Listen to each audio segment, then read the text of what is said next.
सभी साथियों को नमस्कार। स्वागत है आपका हमारे एक और नए छोटे से शॉर्ट वीडियो में।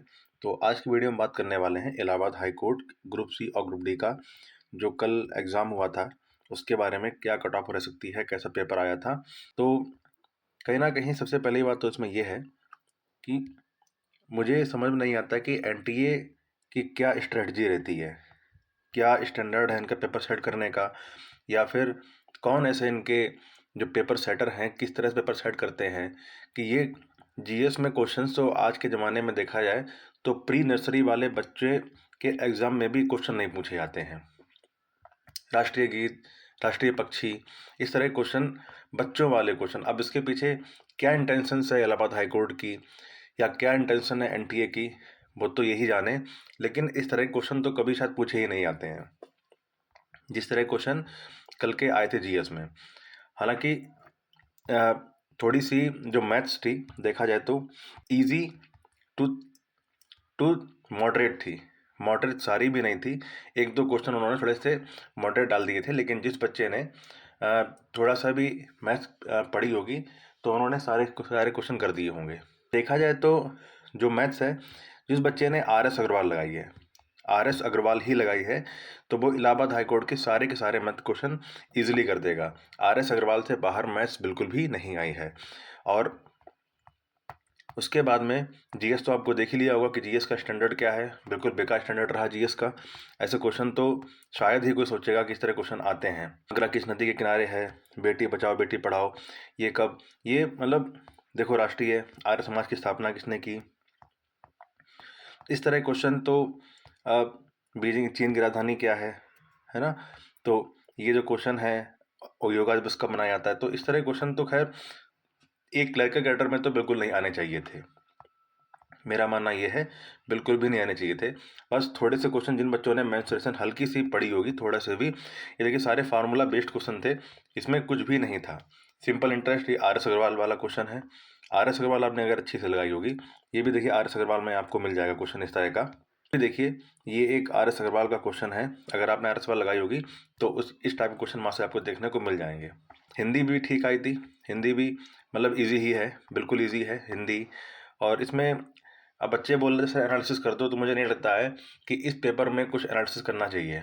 सीधे हम लोग आते हैं कि आपके कितने कट ऑफ जानी चाहिए आपकी, कि आपका इसमें टाइपिंग के लिए बुला लिया जाए। देखिए ऐसी बात नहीं है कि बहुत से बच्चों ने ये पेपर छोड़ा भी है ना। बहुत से बच्चों ने पेपर छोड़ा है। अगर एक रूम में 24 बच्चे बैठे थे, मेरे साथी ने बताया कि एक रूम में अगर 24 बच्चे बैठे थे तो 24 में से कहीं पर 12 बच्चे बैठे अटेंडेंस दी है, कहीं पर 14, कभी 16, मैक्सिमम 16 तक बच्चे ही याद कर रहे हैं। हालांकि कहीं कहीं पर तो मान लो रूम भरे रहे होंगे, लेकिन ज़्यादा मैक्सिमम तक स्ट्रेंथ जो गई है वो 16 बच्चों की ही रही है। दूसरी बात, अब आते हैं हम लोग कट ऑफ के बारे में कि आपकी क्या कट ऑफ रहने वाली है। अगर आपने ग्रुप सी अगर आपने ग्रुप डी का एग्ज़ाम दिया है, ग्रुप डी ड्राइवर जो था सर, इसका तो बिल्कुल ही ईजीएस्ट कह सकते हैं कि बिल्कुल ही ईजीएस्ट एग्ज़ाम आया, बिल्कुल ही। इसमें तो मेरा मानना है कि सारे सारे बच्चे जिन लोगों ने पेपर दिया है वो सबका अगले स्टेज के लिए क्वालिफाई होना ही चाहिए। अगर आप ग्रुप डी का एग्ज़ाम से अगर आप शॉर्ट लिस्ट नहीं हो पाते हैं, आगे इन फ्यूचर आपका अगर रिजल्ट आता है और अगर आप ग्रुप डी एग्ज़ाम के लिए शॉर्ट लिस्ट नहीं हुए हैं, तो बच्चे आप लोग तैयारी करना बिल्कुल छोड़ दो। तैयारी आपके बस की नहीं है, ये इसमें कोई बुरा मानने वाली बात नहीं है। शायद ये बच्चों से भी बच्चों, जो इन्फेंट लेवल के बच्चे होते हैं, इन्फेंट जिसको बोलते हैं, उस लेवल का एग्ज़ाम आया था। अगर आप उसमें शॉर्ट लिस्ट नहीं हो पाते हैं अगली स्टेज के लिए, तो कंपटीशन के एग्ज़ाम आपके लिए बिल्कुल भी नहीं बने हैं। तो फिर भी ग्रुप डी के लिए जिन बच्चे के 95 से ऊपर हैं, 95 के आसपास है, वो अगली स्टेज की तैयारी करें। ठीक है, तो इसमें तो ज़्यादा नहीं है। अब आते हैं हम लोग ग्रुप सी के बारे में। ग्रुप सी पेपर का स्टैंडर्ड देखकर ये लग रहा है कि जिन बच्चों के 70 या 72 तक नंबर हैं, तो वो उम्मीद ना करें कि आगे एग्ज़ाम में आपको क्वालिफाई हो जाएंगे। आप लोग पहले से डिस्क्वालीफाई हो गए हैं, इसमें कोई दो राय नहीं है कि पेपर बहुत ही ईजी आया था। तो जो बच्चे 70 या 72, 74, 75 तक लेकर बैठे हैं, तो उनकी उम्मीद बिल्कुल ना के बराबर है। हालांकि आगे आयोग हो सकता है कि बुला ले, लेकिन मेरा मानना है कि 75 तक के जो बच्चे हैं वो बिल्कुल अपने आप को बाहर समझें कि शायद उनका नहीं होगा।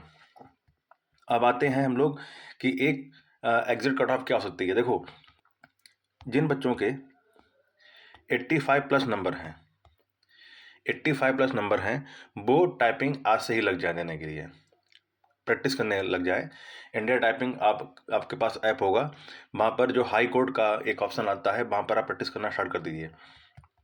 क्योंकि टाइपिंग में नंबर बढ़ते हैं, टाइपिंग में नंबर मिलते हैं और बच्चे टाइपिंग से ही ज़्यादा बाहर होते हैं। यहाँ पर जो मेन मेरिट का खेल है, वो मेरिट का खेल होता है टाइपिंग का। अगर टाइपिंग आपने अच्छी निकाल दी तो आपका सिलेक्शन हो जाएगा। अगर टाइपिंग बाहर, अगर आपका यहाँ पर कितने भी अच्छे नंबर आ गए, ओके, कितने भी अच्छे नंबर हैं, अगर आप 85, 86, 87 तक हैं और आप अगर रिटन में, अगर आप टाइपिंग में थोड़े से भी ऊपर नीचे हो गए तो आप डिस्क्वालीफाई हो जाएंगे। क्योंकि कल जब मैं लाइव था तो लाइव में बहुत से बच्चों ने यहाँ तक दिया कि उनके 91 नंबर तक हैं, 91-92 वाले भी मिले मुझे, 91 हैं, 92 हैं, 89 हैं, 90 तक के बच्चे हमको कल लाइव स्ट्रीम में मिले हैं। तो जैसा पेपर स्टैंडर्ड आया है, तो देखा जाए तो मेरा मानना है कि मैंने 85 भी थोड़ा सा कम बता दिया है। ये भी मेरा ये लगता है कि जिसके के ऊपर हैं, 85 प्लस हैं, वो अपनी टाइपिंग ईजिली करें और अपनी प्रैक्टिस क्या करें कि आपको टाइपिंग के लिए बुलाया ही जाएगा। अब जो 80 या 81, 82 हैं, वो अपनी उम्मीद रखें। और ये देखिए, मैं भी कोई नहीं हूँ, मैं भी एक इंसान हूँ, मेरी भी बातें और मेरे भी अनुमान गलत हो सकते हैं, ऐसी बात नहीं है। लेकिन ये मेरा अपना एक्सपेक्टेड कट ऑफ है कि जिन बच्चों की 85 प्लस नंबर हैं, वो अपना टाइपिंग स्टार्ट कर दें। और इसकी जो कट ऑफ है टाइपिंग के लिए, वो लगभग 85 के आसपास ही रहेगी, 85 या 85 प्लस जाएगी, 85 प्लस जाएगी। पेपर बहुत इजी था, पेपर नहीं, बच्चों के साथ पेपर के नाम पर मजाक किया गया है, एनटीए ने मजाक किया है। और अब पता नहीं एनटीए क्या चाहती है, समझ में नहीं आता है। जिन बच्चों ने, फिर सुन लो, कि जिन बच्चों के 95 प्लस हैं ग्रुप डी में, वो अगली स्टेज की तैयारी करें। और जिन बच्चों के 85